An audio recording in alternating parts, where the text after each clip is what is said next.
in Surat, diamond cutting and polishers only 200. आज near to 1 million. After 14 hours एकदम relax mood रहता था। क्यों? कि हम खेत में काम करके आए थे। खेत में तो 43 डिग्री में, धूप में, सनलाइट में काम करना पड़ता था। गांव में एक दिन का मिलता था मजूरी 1 रुपया, और यहाँ मेरे को फर्स्ट सैलरी आया 103 रुपया। डायमंड कटिंग एंड पॉलिशिंग सारा वर्ल्ड में, पहले बेल्जियम में था, बाद में इजराइल में था, तो उससे अच्छा सूरत में होने लगा। Hello, a very good evening.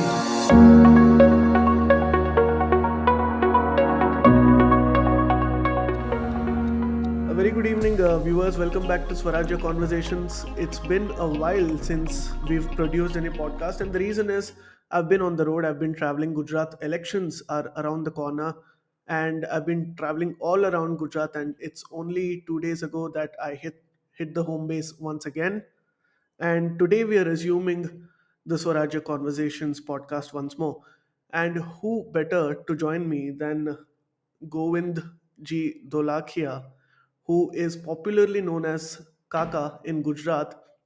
He is a diamond baron, a philanthropist, he's a visionary, and he's come out with a new book called Diamonds Are Forever and So Are Morals.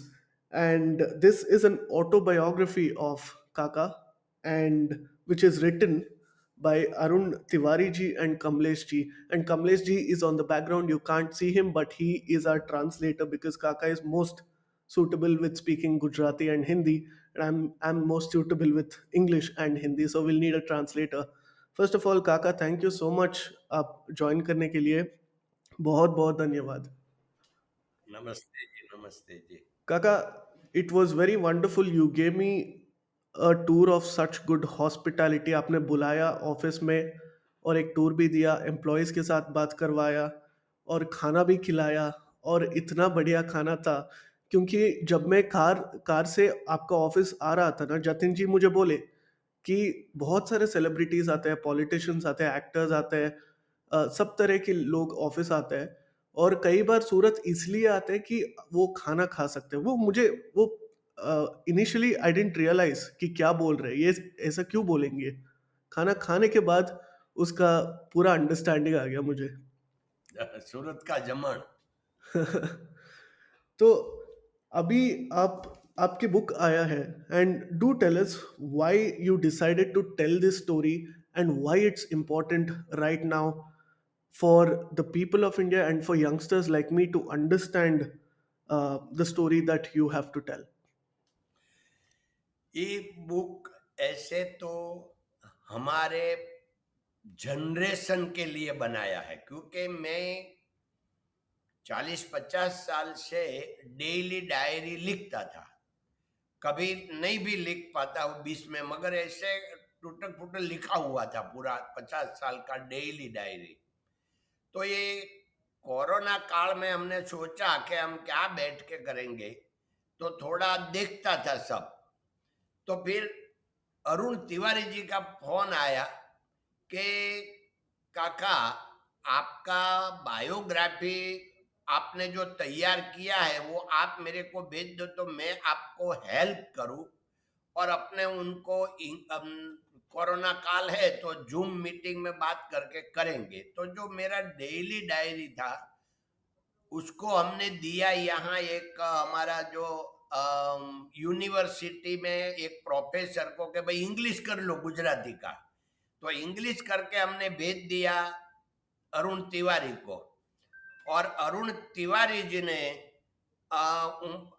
ऐसा हमको जो question किया, इसमें जो कोई उनको query लगती है, क्या लगता है, ऐसा करके हमने ये लिखने को शुरू किया, और उसको 1.5 साल लगा। और आपकी शुरुआत और diamond industry as an industry, उसका शुरुआत भी करीब 40-50 साल पहले हुआ था सूरत में। तो ये यस। सूरत को डायमंड सिटी कैसे कहा जाता है अभी जो जाना जाता है ना, so how did that yes. Become a diamond city, काका? या ऐसा है कि मैं मेरा गांव तो सूरत से 500 किलोमीटर की दूरी पर वेस्ट गुजरात में अमरेली डिस्ट्रिक्ट में दुधाला गांव है। मैं 58 इयर्स एगो 1964 में मैं सूरत आया। At that time I am only 13, 14 years old and I am studying only 7. So that time when I come to Surat, that time in Surat diamond cutting and polishers only 200. आज near to 1 million. तो 200 लोग जब भी diamond में थे, तभी से मैं डायमंड इंडस्ट्रीज में हूं। मैंने 6 साल डायमंड फैक्ट्री में काम किया, वो भी 14 आवर्स ए डे। सुबह 6 बजे डायमंड कटिंग का काम शुरू होता था और रात को 8 बजे खत्म होता था। फिर भी बहुत अच्छा लगता था। आफ्टर 14 आवर्स एकदम रिलैक्स मूड रहता था। क्यों? कि हम खेत में काम करके आए थे। खेत में तो 43 डिग्री में धूप में सनलाइट में काम करना पड़ता था। यहाँ यहाँ तो ऊपर छत थी। दैट टाइम फैन और एसी ऐसा कुछ नहीं था, मगर ऊपर छत थी तो धूप नहीं लगता था, इसलिए बहुत अच्छा लगता था। और ये मेरा जीवन के ऊपर से मैंने एक हमारी कंपनी में मंत्र बनाया है, प्रॉब्लम इज प्रोग्रेस। क्योंकि मेरे को गांव में प्रॉब्लम था, मैं खेत का काम करता था, खेत में धूप में, इसलिए फैक्ट्री में 14 घंटा काम करने से बाद भी बहुत अच्छा लगता था। गांव में एक दिन का मिलता था मजूरी 1 रुपया, और यहाँ मेरे को फर्स्ट सैलरी आया 103 रुपया का। एवरी डे 4 रुपया मिलता था। तो आज फॉर टाइम अच्छा। I am very happy. तो इसलिए आप आपके एम्प्लॉयज़ को भी इतना ख़्याल रखते हैं, हाँ, क्योंकि जभी भी मैं किसी कंपनी को विज़िट करता हूँ या इंडस्ट्री को विज़िट करता हूँ, उनके एम्प्लॉयज़ के साथ प्राइवेटली भी मैं बात करता हूँ कि आपका यहाँ पे वर्किंग एनवायरनमेंट कैसा है और सैलरी कितना दिया जाता है, और मतलब ख़्याल कैसे रखते हैं ओनर्स एम्प्लॉयज़ को। And I only heard very positive things, और मैं देखा भी खुद आँखों से। So where did this approach come from for you? नहीं, पहला आपने प्रश्न पूछा था कि सूरत में डायमंड सिटी क्यों बोलते हैं। जी। तो देखो, फिर बढ़ता गया और ज्यादा करके डायमंड में किसान लोग ही काम कर रहे हैं, मोर देन 75%। क्योंकि डायमंड का काम ऐसे तो वाइट कॉलर है, उसमें कोई प्रॉब्लम काम करने में नहीं है, मगर उसमें मेहनत, अपना माइंड उसमें लगाना रखना पड़ता है। इसलिए वो लोग बहुत मेहनतू होते हैं। किसान पुत्र चाहे गुजरात का है, चाहे महाराष्ट्र का है, चाहे राजस्थान का है, या यूपी का है कि बिहार का है, कोई भी जो भी डायमंड कटिंग एंड पॉलिशिंग का काम करते हैं, ये मोर देन 75% किसान पुत्र है, मेहनत का काम है। तो इसलिए सब लोग उनका रिलेटिव को लाया, ऐसे करके सूरत में ये ध्यान केंद्रित हुआ। और किसान पुत्र बहुत मेहनतू होते हैं। तो डायमंड कटिंग एंड पॉलिशिंग सारा वर्ल्ड में, पहले बेल्जियम में था, बाद में इजराइल में था, तो उससे अच्छा सूरत में होने लगा। इसलिए ये सूरत में पूरा डायमंड कटिंग एंड पॉलिशिंग का काम केंद्रित हुआ। दूसरा प्रश्न आपने पूछा कि ये जो वर्कर लोग हैं वो कैसे इतना हैप्पी रहते हैं। देखो, यहाँ हमारा जो बस्कत है, वो हम भी किसान हैं, किसान पुत्र है, वो लोग भी, तो वो सब हमने अपने वाला लगता है। दूसरी बात है कि मैंने 6 साल फैक्ट्री में काम किया, तो मैं भी वर्कर था। अभी मेरे को ये सब मेरा लगता है। मेरा फैमिली लगता है। इसलिए आपने देखा, आपने खाना खाया तो हम पूरा फैमिली और सब वर्कर लोग, हम वर्कर नहीं बोलते, हम एसआर के फैमिली मेंबर्स बोलते हैं। तो हम जी। सब लोग एक ही रूम में साथ में ही खाना खाते हैं। क्यों? कि वो हम अलग नहीं है, हमको एक लगता है।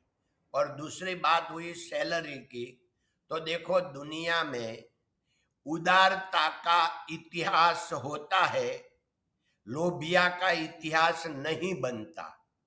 तो हमारा जो किसान लोग होता है थोड़ा उदार होता है। तो उदार होने के नाते हम थोड़ा बांटने के जैसा भी विचार रखते हैं कि हमारी साथ जो लोग जुड़े हैं उनको थोड़ा बांटो। तो इसलिए सब लोग हैप्पी है। और अभी डिमोनेटाइजेशन नहीं, पैंडमिक हुआ, और पैंडमिक के टाइम पे बहुत सारे कंपनियां बंद हो गई, और वर्कर्स को भी सस्पेंड करना पड़ा, फायर करना पड़ा। And it's a natural thing for the industry, उनको भी दोष नहीं दे सकते हो, क्योंकि दीज आर अनफोर्सीन सर्कमस्टांसेस। किसी को प्रेडिक्शन नहीं कर सकते थे कि ऐसा कुछ होगा। तो अभी भी रिसेशन का बात हो रहा है कि अगले साल से रिसेशन शायद शुरू हो सकता है। पर आपका जो एम्प्लॉयज के साथ वो बॉन्डिंग है वो तो स्टेबल है, तो वो क्या आपका फाइनेंसेस को अफेक्ट नहीं करता है पर्सनली? देखो, कोई भी काम करो तो इफेक्ट तो प्लस माइनस यानी कि पॉजिटिव नेगेटिव होगा ही होगा। कोई बाहर नहीं है। दरिया में जैसे मोजा आता है तो मोजा तो सबको लगेगा। और हम कार्डियोग्राम करने के जाते तो हमारा जैसे ऊपर नीचे कार्डियोग्राम आता है, ऐसे ऊपर नीचे बिजनेस भी होता रहता है, अपना मेंटालिटी भी होता रहती है, और पूरा विश्व होता रहता है। मगर उसमें अपने को थोड़ा स्थित प्रज्ञ होने मांगता है कि भाई ये जो काल आया, कोरोना काल आया, तो अपने क्या सोचने का कि ये रहने के लिए तो आया नहीं है। 2 महीना, 4 महीना, 1 साल, 2 साल, 4 साल बाद में कितना रह गए?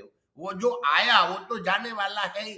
तो वो रहने के लिए नहीं आया। ऐसे करके हमको थोड़ा धीरज रखना मांगता है। धीर, धैर्य, ये हमारा एक रियल ब्रदर है। वो हमारे साथ अगर धीरज हो गई तो हमको बहुत फायदा मिलता है। तो ऐसे ऐसा जब आता है प्रॉब्लम कोई भी, तो हम थोड़ा धीरज से काम करते हैं। और क्या होता है बिजनेस में, कोई भी बिजनेस हो, डायमंड का नहीं, कोई भी बिजनेस में जब रिसेशन आता है तो क्वालिटी काम अच्छी होती है। तो तभी हमको क्या करने का कि कोई भी बिजनेस में अगर रिसेशन आया तो हम उनको स्टाफ को निकाल देते हैं। नहीं, निकाल नहीं देने का, मगर अपना स्टाफ जो है उसको स्ट्रॉन्ग करने का, क्योंकि तभी बहुत प्रोडक्शन नहीं चाहिए। तो उनको राइट। ट्रेनिंग दो, उनकी स्किल बढ़ाओ, उनको पॉजिटिव प्रोत्साहन दो, उनकी फ्रेंडशिप बढ़ाओ। तो ऑटोमेटिकली अपनी कंपनी सबसे आगे बढ़ेगी। क्योंकि तो कंपटीशन में क्या होता है कि उससे अच्छा, हमारा कॉम्पिटिटर से हम अच्छा क्या कर सकते हैं, बस तो उसमें बढ़े, बढ़त बढ़त बढ़ जाए। एसआरके का आप कहानी बताइए, हाउ इज द ग्रोथ? क्योंकि you started off very modestly, आपको शायद 900 का कुछ पहला बिलिंग का ऑर्डर मिला था, और उसके बाद today SRK is one of the biggest in the world. तो हाउ डिड एसआरके ग्रो काका? नहीं देखो, ये उसका मैंने पहला जो आंसर दिया उसमें आधा तो आ गया। क्योंकि हमको जब सब हमारी साथ काम करने वाला कोई भी होवे, पार्टनर होवे, मैनेजमेंट होवे या वर्कर, ये सबकी साथ अपनी फ्रेंडशिप होनी चाहिए। क्योंकि सब लोग एक मानस ही है, सबको इच्छा शक्ति है। तो सबको अगर फ्रेंडशिप पे रखे तो वो लोग हमारा हो जाएगा। और कोई भी हम काम करे, अपना फैमिली भी होवे, घर में भी अगर हमारा हो जावे तो ये हमारा काम अच्छा ही होगा। प्यार से अच्छा ही होता है। तो प्रेम प्रेम सब कोई कहे, प्रेम न जाने कोई। तो ऐसे प्रेम से जो हम बात करते हैं वो हमारा बिहेवियर, वर्तन में आना चाहिए।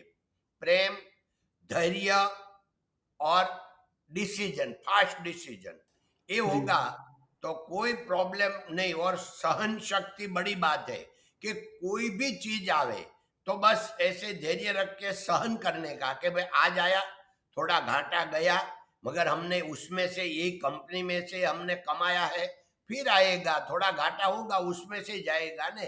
तो हम उसको धैर्य रखेंगे तो सब स्टाफ हमारा होगा, तो जब अच्छा मार्केट आएगा तो सबसे ज्यादा हमारे को लाभ मिलता है। ऐसा हमारे में हुआ कि जैसे जैसे स्थिति आती गई तो हम कंपटीशन से आगे निकलते गए। हम जब कंपनी हमने रजिस्टर करवाई 50 साल पहले, तभी जेम एंड ज्वेलरी में हमारा आगे 6,000 कंपनियां थी। आज भगवान की दया से हम टॉप 3 में आ गए हैं। और डायमंड इंडस्ट्री में ये प्रोग्रेशन कैसे होता है? क्योंकि अलग अलग इंडस्ट्री में एक 10 ईयर चार्ट मैप होता है, वो सब होता है ना। Because when it comes to rare earth and gems, एक एक लिमिटेशन का भी एक फैक्टर होता है कि डायमंड तो इतने ही है दुनिया में। तो आप इस चैलेंज को कैसे टैकल करते हैं in terms of going forward? आपका विजन कैसे बनता है? देखो, ये डायमंड का बिजनेस है या कोई भी बिजनेस हो, बिजनेस हमेशा स्किल से बढ़ता है। अपनी स्किल होनी चाहिए। इसलिए मैं सब यंगस्टर को, जब मैं स्पीच देने को जाता हूं तो मैं सब यंगस्टर को यही सलाह सूचन देता हूं, आपको कोई भी काम करने का है तो पहले 1,000 दिन का आप उसमें ट्रेनिंग लो, ये बिजनेस का। और ये बिजनेस को जानो, बिजनेस में आपकी स्किल खड़ी करो, बाद में आप आगे निकलो। थोड़ा धीरज रखो, मगर धीरज का फल बहुत मीठा होता है। तो अभी एकदम उतावल में करने के जाए तो उल्टा होने का, एक्सीडेंट होने का चांस बहुत बढ़ जाता है। इसलिए जो आगे जिसको बढ़ने का है उसको धीरे धीरे बढ़ने का, स्पीड थोड़ी कम होगी मगर कभी डाउन नहीं होगी, तो उससे वो आगे ही आगे जाएगा। ऐसे हमारा क्या, आज एक दिन में हम लोग आग नहीं आ गए, ये तो 50-55 साल की हमारी ये देखो गति है, तभी यहाँ पहुंचे हैं। जब मैं आपका ऑफिस का टूर ले रहा था, आपका छोटा सा म्यूजियम भी है जहाँ पे आपके बहुत सारे लेटर्स हैं और फोटोग्राफ्स भी है कई सारे पर्सनालिटीज़ के साथ। और मैं आपका यूट्यूब चैनल भी देख रहा था, आप काफ़ी सारे मोटिवेशनल स्पीचेस भी देते हैं। पर आपका इंस्पिरेशन कौन से लेते हो? किस से लेते हो? Who do you seek that inspiration from? ये बात बहुत अच्छी की, क्योंकि मैं सबसे लेता हूँ। क्योंकि छोटा या बड़ा सबके पास हमारे से ज्यादा क्या है, ये हम देख के, कोई भी होता है उसके पास अपने से एक ऐसा पॉइंट होगा कि जो हमारे से भी अच्छा होता है। हमारा जो श्रीमद् भागवत एक ग्रंथ आता है, इसमें 24 अवतार की कथा है। उसमें दत्तात्रेय भगवान ने 24 गुरु बनाया था। तो एक गुरु कोई भी हो सकता है, ऐसा नहीं कि संत है। ये गुरु में, उनका 24 गुरु में एक कुत्ता भी है, एक दर्जी भी है, एक मोची भी है। तो ये सब लोग होते हैं कि उनके पास क्या स्किल है, वो हमारे उसमें से लेने की। ऐसे मैं जीवन में कहाँ भी अच्छा मिले तो मैं उसको ग्रहण कर लेता हूँ। और दूसरी बात है कि आपकी बात सही है कि हमारा ऐसे तो, जो मैं मन से गुरु मानूं तो ये डोंगरे जी महाराज है। ये डोंगरे जी महाराज भागवत कथाकार थे। वो तो चले गए ये दुनिया छोड़ के, उनको भी 30 साल हो गए। उनकी भागवत कथा रहती थी, मैं कथा में आते जाते रहता था और मेरा जीवन उससे बना। तो ये डोंगरे जी महाराज मेरे को नहीं पहचानते, वो मेरा गुरु ऐसे बन गया, मिल गया, ऐसा नहीं था। मैं उनको फॉलो करता था, वो मेरे को नहीं पहचानते थे। मगर उनका सेंटेंस था कि संपत्ति एंड संतति ये प्रारब्ध अनुसार मिलती है, उनके लिए प्रयत्न करने की जरूरत है, पाप करने की नहीं। तो उनका मीनिंग होता है कि संपत्ति में पैसा, आमदनी, कुछ भी, और स्थावर, जंगम, मिलकत, ये सब होता है संपत्ति। और संतति में जनरेशन, बेटा बेटी, ऐसे ये प्रारब्ध के अनुसार मिलती है ही। उनके लिए प्रयत्न करने की जरूरत है, पाप करने की जरूरत नहीं है। तो ये सेंटेंस को हमने हृदय में रख के पूरी जिंदगी भर यही व्यवहार किया कि हम कभी भी एक भी बार झूठ नहीं बोले, पैसे के लिए कि बिजनेस के लिए। उससे क्या हुआ कि सब लोग हमारा बन गया। क्योंकि सप्लायर जो अपना होता है, उनको क्या चाहिए? अच्छा आदमी चाहिए, जी, अच्छा कंपनी चाहिए, सच्चा चाहिए। जी। अपना बायर है, उनको क्या चाहिए? अच्छा कंपनी, अच्छा आदमी, और वो उनको सच्चाई वाला चाहिए। तो अपने को ये हमारा जो था उनका फल मिल गया कि अपने सच्चाई रहने से सब लोग अपना हो गया। ये मुझे बहुत पसंद हुआ क्योंकि आप एथिक्स के बारे में इतना कहते हैं और इंडस्ट्री में ज़्यादातर लोग भूल जाते हैं एज दे ग्रो पावरफुल और and as they grow richer, उनका जो रूट्स होता है, उनका जो कल्चर्स होता है, उनका जो ट्रेडिशंस होता है, वो स्लोली स्लोली वो धीरे खोता जाता है। So you know this is something I found very special about you Kaka and SRK, because अभी भी you are invested in a lot of things. अभी आप कल्चरली रूटेड हो और आई थिंक ये गुजरात का भी खास बात है क्योंकि अभी जो 1990 के बाद LPG रिफॉर्म्स जो हुआ, इकोनॉमिक लिबरलाइजेशन जो हुआ, काफ़ी सारा वेस्टर्नाइजेशन हो रहा है। आजकल के बच्चे बच्चे भी जितना अंग्रेजी सीखते हैं मेरे जैसे और जितना पावरफुल होते हैं, एजुकेटेड होते हैं, हमारा जो धार्मिक संस्थाएं और वैल्यूज है उसको भूल जाते हैं। एकदम सही बात है। देखो, जगत हम चाहते हैं ऐसे नहीं चलते, ये पूरा विश्व उनके हिसाब से चलते हैं। ये कोई अदृश्य शक्ति की योजना के मुताबिक चलते हैं। हम चाहे वेस्टर्न, ईस्टर्न, कुछ भी कहे, मगर उनके हिसाब से चलते हैं। उनके पीछे ईश्वर की क्या योजना है हम नहीं समझते।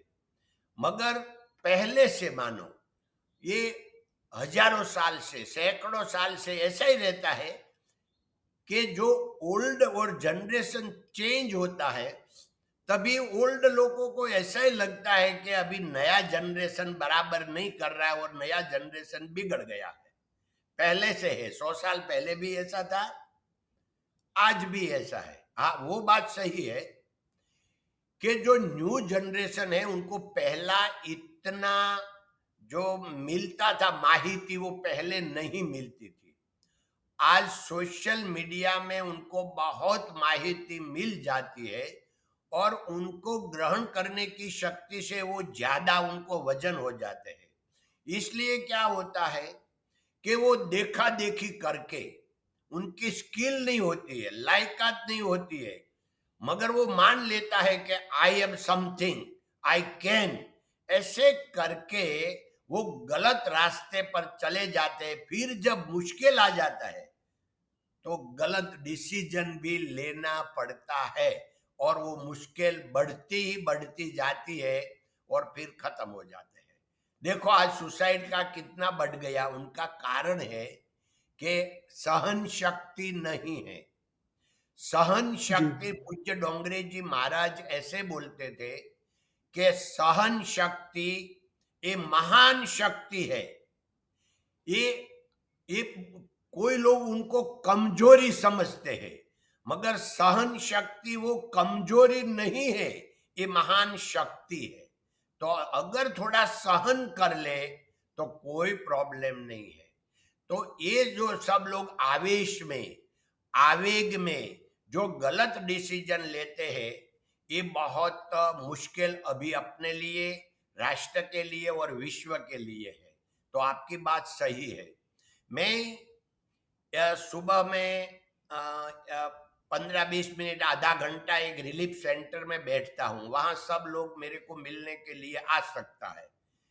तो कई लोग आते हैं कि आप मेरे को 5 लाख रुपया दे दीजिए, नहीं तो मैं सुसाइड मेरे को करना पड़ेगा। तो मैं कभी किसी को पैसा तो देता नहीं, क्योंकि कभी लोन किसी को नहीं दी। हम्म। ये हमारा 50 साल से सिद्धांत है। मैं खाली डोनेशन करता हूँ, ओके। लोन नहीं देता हूँ। तो ये लोग को मैं उनको सुनता हूँ, पहले उनको खाली करना होता है, मैं समय देता हूँ। किसी को मेरे को 10 मिनट भी देना पड़ता है, किसी को आधा घंटा भी देना पड़ता है। तो मैं उनको बोलता हूँ कि बहुत भगवान ने तेरे पर बहुत गलत किया, बेचारा तेरे को इतनी मुश्किल हो गई है, तो तू मुश्किल में आ गया। फिर मैं बोलता हूँ कि मैं ऐसे लोन तो देता नहीं हूँ, मगर अगर तेरा एक हाथ मेरे को दे दे, मैं 5 लाख रुपया दे दूंगा। मैं और बोलता हूँ तू दूसरा हाथ दे दे, दूसरा 5 लाख, और एक पैर दे दे और 5 लाख। પછી मैं उनको समझाता हूँ मेरे को कुछ नहीं चाहिए भाई, मैं तेरे को प्रैक्टिकल समझाता हूँ कि ऊपर वाला भगवान ने, कुदरत ने, नेचर ने तेरे को ये अमूल्य शरीर दिया है। ये उनकी कोई कीमत नहीं हो सकती। इतना बड़ा उनका 100 करोड़ भी, 1000 करोड़, लाख करोड़, कोई कीमत ही, इतना अमूल्य चीज तेरे को भगवान ने दी है, और तू बोलता है कि मैं सुसाइड करूंगा। ये बात समझाने के लिए मैंने तेरे एग्जाम्पल दिया है। बाद में कई लोग इससे बहुत रिलैक्स हो जाते हैं, और सब हो जाते हैं ऐसे मैं नहीं मानता, मगर कहीं ज्यादा करके लोग रिलैक्स हो जाते हैं। जी, इसके बारे में मैं पढ़ा हूँ और सुना हूँ भी काफ़ी सारा, तो मैं एक्चुअली इसके बारे में बात करना चाहता हूँ थोड़ा, क्योंकि अभी जो कॉर्पोरेट स्ट्रक्चर में सीएसआर रिस्पॉन्सिबिलिटी होता है, कॉर्पोरेट सोशल रिस्पॉन्सिबिलिटी, वो ज़्यादातर मैंडेटरी होता है कंपनीज़ को करने के लिए। तो कंपनीज़ कई सारे तरीके ढूँढते हैं वो उसको एग्ज़ीक्यूट करने के लिए। May be it is not very heartfelt, वो खुद से वो अंदर से नहीं आता है वो रिस्पॉन्सिबिलिटी, पर आप तो पहले से कर रहे हैं, तो ऐसा क्यों, when did you decide to do this and become a philanthropist and help other people? इसमें क्या होता है, पसंद अपनी अपनी, ख्याल अपना अपना। तो सीएसआर तो कितना है, 2-3% है। तो अगर 100 रुपया कमाया, 2-3 रुपया देने में क्या फर्क पड़ता है? देखो, अपना हमारा दूसरा संप्रदाय में सब ऐसा ही होगा, मगर मेरे को मालूम नहीं। मगर हिंदू धर्म में सब जगह बताया है, कोई भी संप्रदाय ने, कि आप 100 रुपया कमाओ, 10 रुपया समाज के लिए बांटो। वो तो 10% सीएसआर किया है हिंदू धर्म में। तो ऐसे सब धर्म में किया है। तो उसमें कोई ऐसा नहीं है कि 2% कोई ज्यादा नहीं है। एक एग्जाम्पल मैं दूं, मैं स्विट्जरलैंड पूज्य रमेश भाई ओझा की भागवत कथा में गया था 7-8 साल पहले। तो रमेश भाई ओझा समझा रहे थे कि भाई आपको भगवान जब पैसा दे तो 5% और 10% समाज के लिए अपने को रखना चाहिए और काम करना चाहिए। फिर उसने एग्जाम्पल बहुत सरस दिया कि हम जब 10 लाख कमाते हैं तो 1 लाख देने में हमारे को बिल्कुल प्रॉब्लम नहीं है, दे देते हैं। मगर जब हम करोड़ कमाते हैं तो ऐसा लगता है 10 लाख में दे दूं, फिर भी दे देते हैं। मगर जब 10 करोड़ कमा लिया तो बोलते हैं 1 करोड़ दे दूं, ऐसे फिर नहीं देने का मन लगता है। फिर उसने एक सेंटेंस किया, वो हमारे सारा समाज के लिए बहुत महत्व का है। वो बोले, भिखारी तू क्या 1 करोड़ देगा, 9 करोड़ तो ईश्वर ने, ऊपर वाला ने तेरे को दिया है, तू क्या देगा। तो ये जो बात अगर मन में बस जाए तो देने में कोई प्रॉब्लम नहीं आएगा, देना मेरा ही एक चाहिए। मेरा एक सवाल था, क्योंकि आप बात करते हैं एथिक्स के बारे में, बिजनेस में आपको अच्छा बनना पड़ेगा ताकि वो इन्फ्लुएंस हो जाए, दूसरे लोग भी अच्छा बन सकते हैं उससे। पर कई लोग ऐसे भी होंगे जो आपको धोखा देंगे आप अच्छे होने के सिवाय, तो तब क्या करोगे? मतलब आपको तो एक्सपीरियंस होगा ही वैसे। नहीं देखो, जीवन है तब तक ये सब कुछ रहेगा। सब कुछ रहेगा, हम श्वास लेना ही पड़ता है, खाना ही पड़ता है, सोना ही पड़ता है।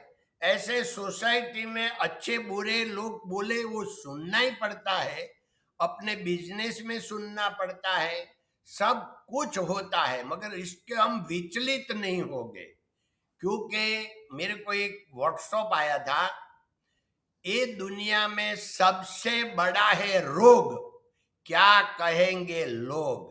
अरे भाई, लोग तो कोई साक्षात भगवान आ जाए तो अभी सब लोग तो अच्छे नहीं बोलेंगे, तो वो आशा नहीं रखने का, अपना हृदय से पूछने। हम अच्छा अपने के लिए होता है, हम दूसरे के लिए नहीं होते हैं।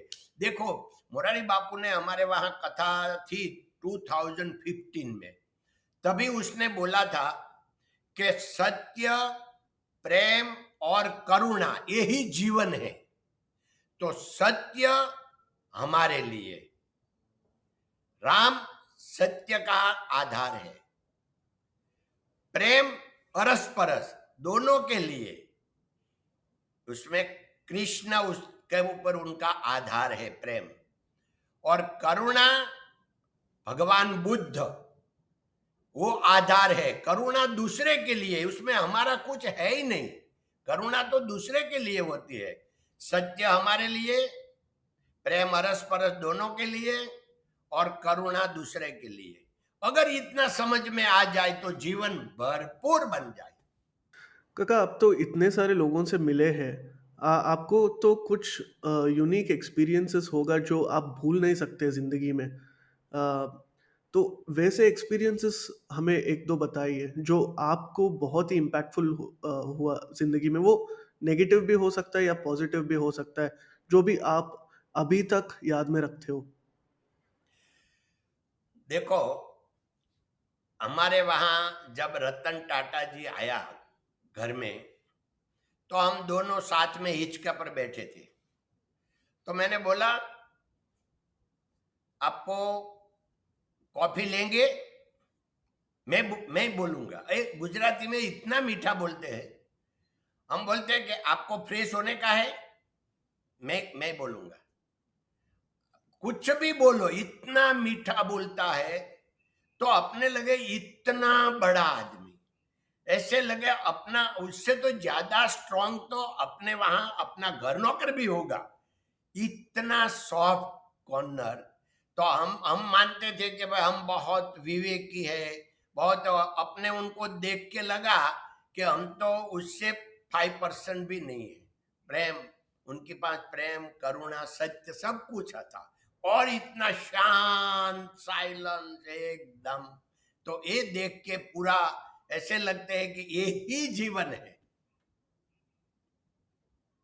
और आप शायद अब्दुल कलाम जी से भी काफ़ी क्या बोलते हैं, प्रॉक्सिमिटी है, और कुछ इंस्पिरेशन भी लेते हो, क्योंकि उनका नाम कई बार सुना हूँ और देखा हूँ भी, और पिक्चर्स में भी। शायद वो एसआर के फाउंडेशन में भी आए थे वहाँ पे ऑफिस पे। यस, यस, वो हमारी फैक्ट्री पर आ गया।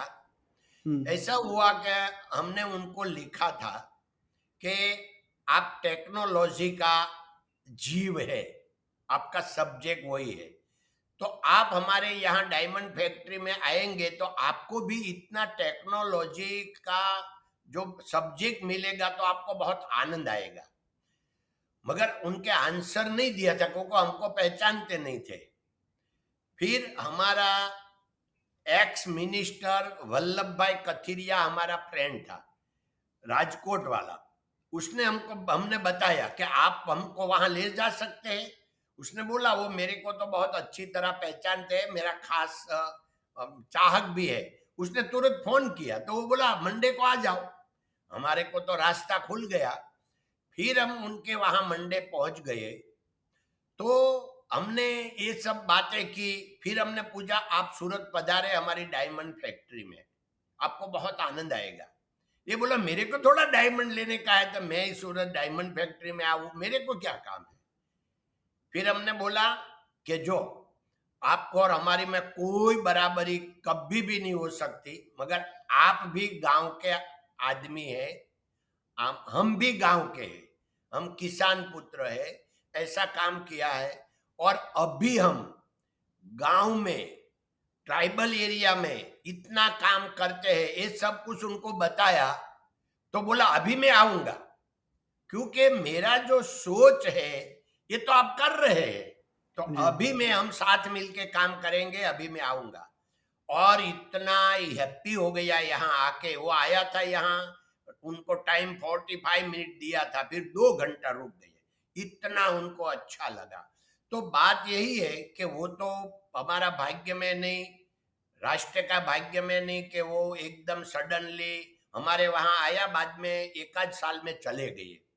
फिर उनका ऋण हमारा पर था, हम साथ में काम करने का था, उसने, हमने लेटर लिखा, उसने सिग्नेचर करके दे दिया था, इसलिए हमने उनका नाम से एसआर के कलाम फाउंडेशन करके एक हेल्थ का बहुत बड़ा प्रोजेक्ट हमने हमारा नेटिव प्लेस गांव लाठी, बाबरा और लिलिया 3 तालुका में किया। और उनको पूरा, अब 3 तालुका में पूरा ये जो था सब लोग का तपास किया घर घर जाके, और उनका 1.5 साल ये काम चला उनका नाम से, और बीजा बहुत बड़ा प्रोजेक्ट बना, कितना लोग को मालूम था कि हमारी ये बीमारी मालूम ही नहीं था। तो ऐसे करके 89 तो HIV पॉजिटिव हमने ढूंढ डाला था। तो ये सब जो उनका प्रोजेक्ट में से हमको भी नाम मिला, और उनको श्रद्धांजलि के लिए हमने ये प्रोजेक्ट उनका नाम से किया था। आप टेक्नोलॉजी के बारे में बात कर रहे थे। इस इंडस्ट्री में टेक्नोलॉजी तो बहुत ही इम्पोर्टेंट होता है। पर आप पहले जब मुझे आपकी कहानी और डायमंड इंडस्ट्री का कहानी सुना रहे थे, तो तब आप स्किल सेट की बात किया। तो अभी जो टेक्नोलॉजी बढ़ गई है, how important is that human skill set? क्योंकि आपका जो काम था 50 साल पहले, शायद अभी नहीं रहेगा, क्योंकि वो मशीन कर देती है। बहुत अच्छी बात की आपने।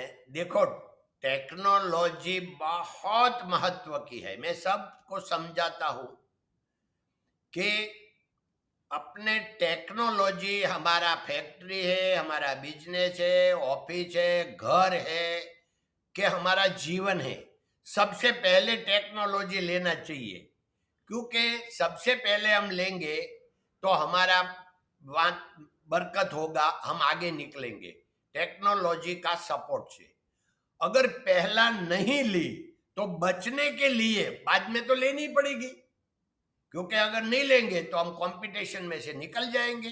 तो कोई भी टेक्नोलॉजी सबसे पहले ले लेने, टेक्नोलॉजी में जाना चाहिए। अभी बात रही, देखो बहुत महत्व की बात है, ये लोग ज्यादा नहीं समझते। एक बार टेक्नोलॉजी आ गई तो वो बन जाते हैं कि अभी हम राजा बन गए, ऐसा नहीं है। क्योंकि टेक्नोलॉजी और मशीनरी हर दिन घसाती जाती, मुझे उसका स्किल कम होता जाता रहता है। कोई भी मशीन है, उसका स्किल डे टू डे कम होता जाता रहता है, और आदमी का स्किल एक्सपीरियंस से दिन टू दिन बढ़ता जाता है। तो हम मशीनरी से, टेक्नोलॉजी से ज्यादा हम महत्व देंगे मानव को, क्योंकि मानव ही देखो टेक्नोलॉजी चलाएगा कौन? मानव। मानव।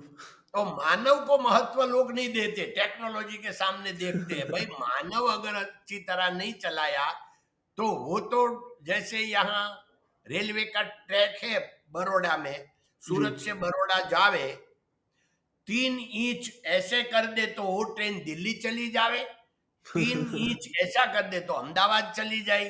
भाई वो करने का किसको? मानस कहे ना कि उसको अहमदाबाद जाएगा कि दिल्ली जाएगा, वो ट्रेन कुछ नहीं कर सकती। करेक्ट। ऐसे टेक्नोलॉजी को चलाने वाला तो मानस होता है। अच्छा काका, ये गुजरात में खास बहुत सारे लोग, मैं जब दूसरे शहर या राज्य घूमता हूँ, वहाँ पे मेरे एज के मेरे मित्र जो होते हैं उनसे बात करता हूँ। अगर बॉम्बे गया तो उनका एस्पिरेशन होता है बॉलीवुड में काम करना या कोई मूवी इंडस्ट्री में काम करना। अभी गुजरात में जब आया, मैं ऑलमोस्ट 2-3 हफ्ते था वहाँ पे, और सब लोग, सारे मेरे दोस्त जो है, सुबह उठते हैं और सोचते हैं अभी यहाँ पे इंडस्ट्री कैसे खोले, परमिशंस कैसे लाए, और 10 साल के बाद हम क्या करेंगे।